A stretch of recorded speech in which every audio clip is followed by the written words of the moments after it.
ఏ movie offers వచ్చాయి? నా నువ్వే అని ఒక సినిమా చేశాను. తమన్నా అందులో హీరోయిన్, తమన్నాకి ఫ్రెండ్ రోల్ నేను అందులో. అంటే అది చూసిన తర్వాత ఆ డబ్ స్మాష్ చూసిన తర్వాత ఛాన్సెస్ వచ్చాయి సినిమాలో. మీరు కేసీఆర్ గారిది అంటే నేను ప్రీవియస్ వీడియో ఒకటి చూసాను, అది మీదే కాదో తెలియదు ఎగ్జాక్ట్, సో మీరే అని అనుకుంటున్నాను. పొట్టుని కొడితే పొడుగుడు సంథింగ్ అలాంటి ఒక డైలాగ్తో ఒక డబ్ స్మాష్ ఉంటుంది. సో ఆ డబ్ స్మాష్కి కొంత గొడవలు అయ్యాయని చెప్పేసి విన్నాను నేను. అది మీదేనా? అది కేసీఆర్ గారు డబ్ స్మాష్? హే లే, గొడవలు అయితే ఏం కాలేదు, కాకపోతే కాంట్రవర్సీకి పోయింది ఆ డబ్ స్మాష్. అంటే అంత పెద్ద హోదాలో ఉన్న మనిషిని మీరు ఎట్లా ఇమిటేట్ చేయగలుగుతారు అని చాలా మంది క్వశ్చన్ అడిగారు. బట్ పాజిటివ్గానే ఎక్కువ మంది రియాక్ట్ అయినరు, నెగటివ్గా ఓన్లీ ఒక్కరో ఇద్దరో రియాక్ట్ అయినరు. వాళ్ళకు కూడా నేను ఎప్పుడు పెద్దగా నేను ఆన్సర్ ఏం చెప్పలే. ఇప్పుడు ఆ ఆన్సర్ చెప్పడానికి నాకు ఒక ప్లాట్ఫామ్ దొరికింది కాబట్టి చెప్తున్నా. ఫస్ట్ థింగ్, నేను సార్ని ఇమిటేట్ ఎందుకు చేసిన, డబ్ స్మాష్ ఎందుకు చేసినానంటే కేసీఆర్ సార్ అంటే నాకు పిచ్చి. సార్ ఏ సభకు పోయినా నేను అప్పుడు ఉద్యమాలలో డాడీతో పోతుండే, ఉద్యమాలలో డాడీతో పాల్గొంటుండే. సార్ ఇట్లా మాట్లాడుతుంటే ఇట్లా సార్ నే చూస్తూ ఉంటుండే, ఎందుకంటే సార్ ఏం మాట్లాడినా ఈయన బుద్ధి అవుతుంది, నాకు అంత ఇంట్రెస్టింగ్గా మాట్లాడతాడు.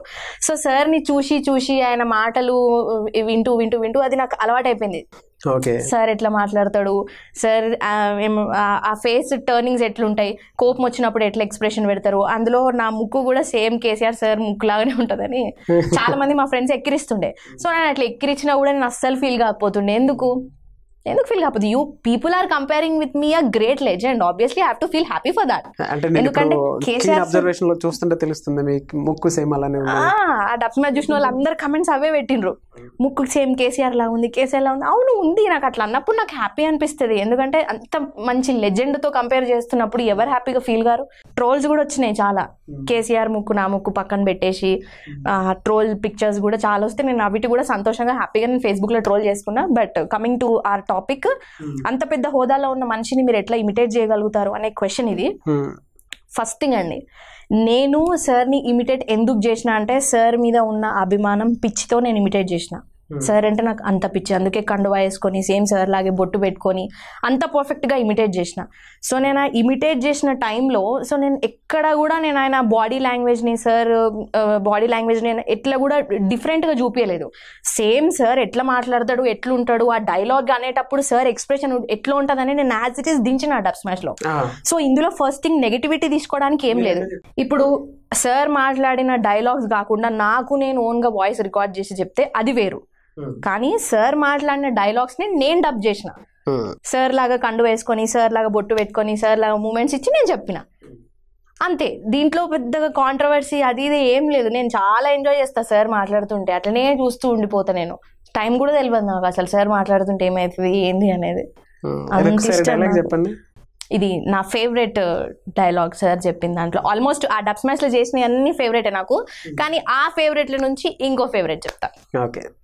పొట్టోడు నెత్తి పొడుగోడు కొడితే పొడుగోడు నెత్తి పోషమ్మ కొట్టింది అంటారు అధ్యక్ష. అయ్యో గిట్లున్నది కథ. ఇది సార్ చెప్పిన డైలాగ్. ఇంకొక డైలాగ్ ఏమైనా చెప్తారా కేసీఆర్ గారిది? షూర్, ఇది నాకు చాలా ఇష్టమైన డైలాగ్. కేసీఆర్ కు పూజల మీద ఉన్న శ్రద్ధ, యాగం మీద ఉన్న శ్రద్ధ ప్రజల మీద లేదట. అరే నేను పూజ చేసుకుంటే నీ ముళ్ళు ఏం పోతుంది రాబాయ్, నాకు అర్థం కాదు. ఇష్టం ఉన్నోడని వస్తే ఇక్కడ అన్నం పెడతాం, ఇంత తీర్థం పెడతాం, అది నీ ముళ్ళు ఏం బాయ్, నీ అమ్మ నీకు పట్టుంటే నువ్వు కూడా దండం పెట్టుకొని ఇంత తీర్థం తీసుకొని పో వదంటున్నావా? This was my all time favourite dialogue. Dubsmash లో ఎక్స్ప్రెషన్స్ ఇప్పుడు లైవ్ లో చూస్తుంటే తెలుస్తుంది. ఇక్కడ దాకా వచ్చారు, అండ్ ఫ్యూచర్ ప్లాన్స్ ఏంటి అసలు? నేను ఎప్పుడు ఫ్యూచర్ ప్లాన్ చేయను. ఎందుకనంటే నేను ఏం ప్లాన్ చేసుకున్నాయి అవి అసలు గానే కావు. నేను 2010లోనే ప్లాన్ చేసుకున్నా, అది ఇంతవరకు అమలు కాలేదు. అందుకే నేను ఫ్యూచర్ ఎప్పుడు పెద్దగా ప్లాన్ చేయను. వాట్ హ్యాపన్స్ ఇట్ హ్యాపన్స్ అంతే. Life is going on, let it go. So ఎప్పుడైనా సరే ఫ్యూచర్ ప్లాన్ చేసింది అనుకో నేను, అది అస్సలు కాదు. అయినా ప్లాన్ చేసుకుంటే అది అయితే కిక్ ఏముంటుందండి. మనం ప్లాన్ చేసుకోకుండా సడన్ మిరాకిల్స్ వస్తుంటాయి, ఛాలెంజెస్ వస్తుంటాయి, అవన్నిటిని ఫేస్ చేయడమే లైఫ్ కదా. That's what I feel about life is. 2010 అంటే ఏ క్లాస్ లో ఉన్నారు మీరు? 10th standard. యా. ఓకే. ఎప్పుడంతా మీ ఏజ్? My age is 23. మీరు ఇంత చలాకీగా మాట్లాడుతున్నారు కదా, ఎంత స్మార్ట్ గా ఉన్నారు. ఎవరు ప్రపోజ్ చేయలేదా మిమ్మల్ని? ఇంత టఫెస్ట్ క్వశ్చన్. ఒకళ్ళు కూడా ప్రపోజ్ చేయలేదా? యాక్చువల్ గా చెప్పాలంటే నిజం చెప్తున్నా, ఇది నమ్ముండ్రి నమ్మకపోండ్రి మీ ఇష్టం. ఇక బేసిక్ గా చెప్పాలంటే నాది కొంచెం కమాండింగ్ వాయిస్. ఫస్ట్ లుక్ లో కూడా ఎవరికైనా సరే నేను యాటిట్యూడ్ గానే కనిపిస్తా. బట్ టు బీ హానెస్ట్ నాతో ఒక్కసారి మాట్లాడిన తర్వాత ఈజీగా మింగిల్ అయిపోతారు. అంత యాటిట్యూడ్ కాదు, అంత ఏం కాదు.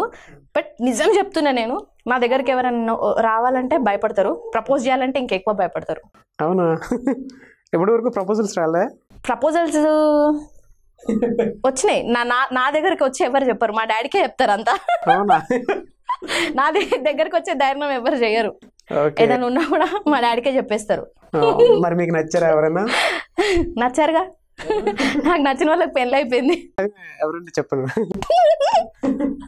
Vijay Antony and Karthi, hero Vijay Antony Karthi. ఏంటి అంత స్పెషల్ వాళ్ళలో ఏం నచ్చింది? స్పెషల్ అంటే వాళ్ళలో నాకు నచ్చింది వాళ్ళ character. Vijay Antony is basically very down to earth person, coolest person I have ever met in my life. స్టూడియోకి ఆయన ఒక రోజు స్టూడియోకి వచ్చింది. యాక్చువల్గా చెప్పాలంటే నేను బిచ్చగాడు సినిమా నుంచే పెద్ద ఫ్యాన్ అయిపోయినా. నేను తెలుగు సినిమాల కంటే తమిళ సినిమాలు ఎక్కువ చూస్తా. తమిళ వస్తుందా మీకు? యా, నల్లా తెలియం నేర్చుకున్నాను యాక్చువల్గా నేను తమిళ్. ఎవరి కోసం? విజయ్ ఆంటోనీ కోసం. విజయ్ ఆంటోనీ కోసం అనే కాదు, అఫ్ కోర్స్ అది విజయ్ ఆంటోనీ కోసం కూడా. ఓకే, ఫ్యూచర్ లో కూడా నేర్చుకున్నా, అంతే. ఏమో చెప్పలేం, we never know life, our life where turns. So that's why నేర్చుకున్నా. అండ్ అన్నిటికంటే మించి I love the Tamil language, చాలా ఇష్టం లాంగ్వేజ్. ఆయన విజయ్ ఆంటోనీ గారు ఒకసారి ఆఫీస్కి వచ్చారు. ఆఫీస్కి వచ్చినప్పుడు ఆయన హంబుల్నెస్, ఆయన జెన్యూనిటీ, ఆయన డౌన్ టు ఎర్త్నెస్, అంటే ఒక ఆఫీస్ బాయ్తో కూడా ఆయన మాట్లాడే విధానం నాకు మంచిగా అనిపించింది.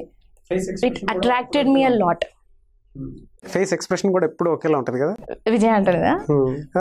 యా, ఎంత కూల్ పర్సన్ అంటే అసలు, అంటే అంత యాటిట్యూడ్ చూపెట్టకుండా అంత మంచి మాట్లాడడం, స్ట్రేంజర్స్తో ఎవరు మాట్లాడతారు అంత మంచిగా. అది నేను కార్తీలో విజయ్ ఆంటోనీలో అబ్జర్వ్ చేసిన. అంటే నాట్ ఓన్లీ క్యారెక్టర్ పరంగానే కాదు, యాక్టింగ్ పరంగా కూడా నాకు ఇష్టం. ఓకే, కాకి సినిమాలో Karthi acting was fab, and బిచ్చగాడులో obviously Vijay Antony acting was amazing. Very coolest and nicest person.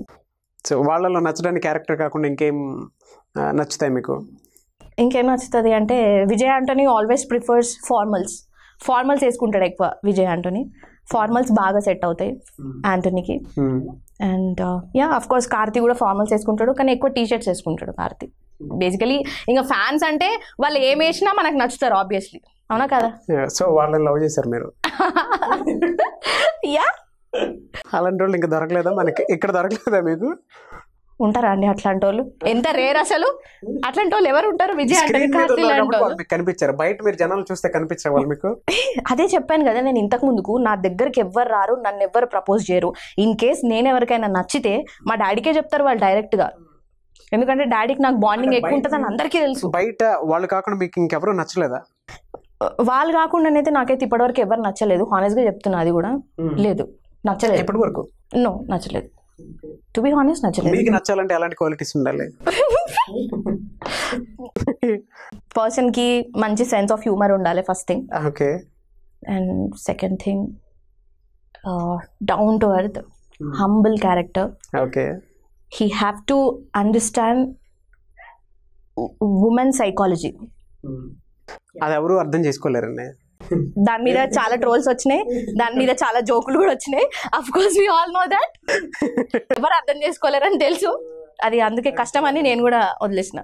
అలాంటి వాళ్ళు కాకుండా ఇంకా వేరే క్వాలిటీస్ ఏమైనా ఉంటే ఈ వీడియో చూసిన తర్వాత కొన్ని ప్రపోజల్స్ ఏమైనా వస్తే మీకు? నాకు హైట్ ఉండాల్సిన అవసరం లేదు, కలర్ ఉండాల్సిన అవసరం లేదు, ఏది ఉండాల్సిన అవసరం లేదు. ఒక మంచి హ్యూమన్ బీయింగ్, ఒక మంచి person with a good genuinity who understands women psychology, అర్థం చేసుకొని మంచిగా ఉంటే చాలా. ఏ రిలేషన్ అయినా it works. I mean like what I feel personally about is this. Relationship work out అవ్వాలి అంటే ఒకరికి మ్యూచువల్ అండర్స్టాండింగ్ ఉండాలి. అది లేని relationship is worst I feel. And అందరు ఫీల్ అదే కదా, అందరు అదే ఫీల్ అవుతారు కదా. బేసిక్ గా చెప్పాలంటే నా దోస్తులు కూడా ఎవరు నాతో ఎక్కువ మాట్లాడరు తెలుసా? అవునా? ఎందుకంటే వాళ్ళ బాయ్ ఫ్రెండ్స్ కి నా మీద క్రష్ ఉంటది, అందుకే వాళ్ళు ఎక్కువ మాట్లాడరు. ఆ ముచ్చట నాకు మా దోస్తులు చెప్పిన తర్వాత తెలిసింది. అవునా? క్రష్ ఉంటదని చెప్పారు. ఆ ముచ్చట కూడా నాకు మా దోస్తులే చెప్పిండ్రు. అవునా? అందుకే వాళ్ళని పక్కకు పెడతారు, ఎక్కువ మాట్లాడరు. మింగిల్ గారు పోతే పో, నాకేంది. నాకు ఇంకా లైఫ్లో చేయాల్సిన పనులు చాలా ఉన్నాయి.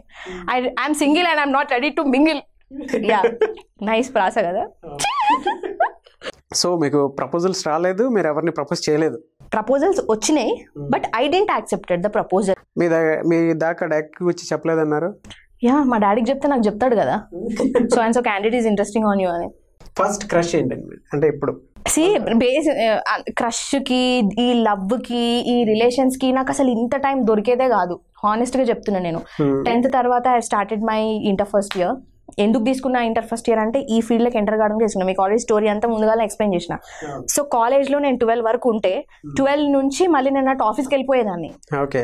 సో ఆ మేకప్ వేసుకొని మళ్ళీ అక్కడ షో చేసేసి మేకప్ తీసేసి ఇంటికి వచ్చేసి అలసిపోయి వండుకునేదాన్ని. మళ్ళీ తెల్లారి మళ్ళీ college exams, records, viva, lab work, externals, internals, majors ఇవన్నీ అటెంప్ట్ చేసే టైం అది ఆఫ్టర్నూన్ 12 వరకే చేయాలి నేను.